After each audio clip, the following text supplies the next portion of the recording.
Najib et ses amis sont marocains et ils ne jeûnent pas durant le ramadan, le mois de carême durant lequel les croyants doivent s'abstenir de manger, boire, fumer et avoir des relations sexuelles du lever au coucher du soleil est l'un des 5 piliers de l'islam.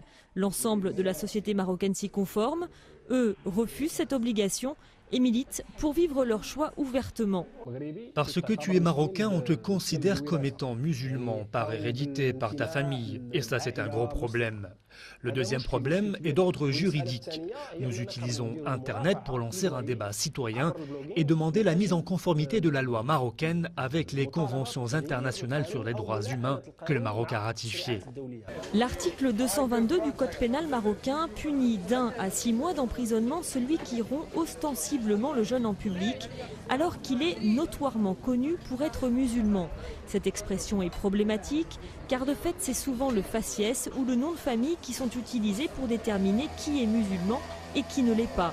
Par exemple, les rares restaurants qui restent ouverts durant le ramadan refusent de servir les Marocains. Une pression sociale qui s'est accentuée ces 30 dernières années.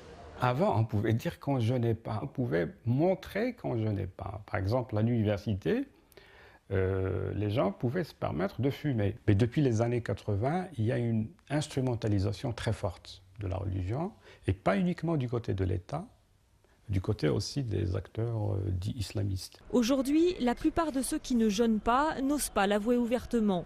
Ils préfèrent vivre leurs différences en toute discrétion. Le gardien de voiture, le patron du kiosque sont toujours en train de demander est-ce que je jeûne ou est-ce que je jeûne pas. Et là, la politique, c'est de répondre que je fais comme tout le monde.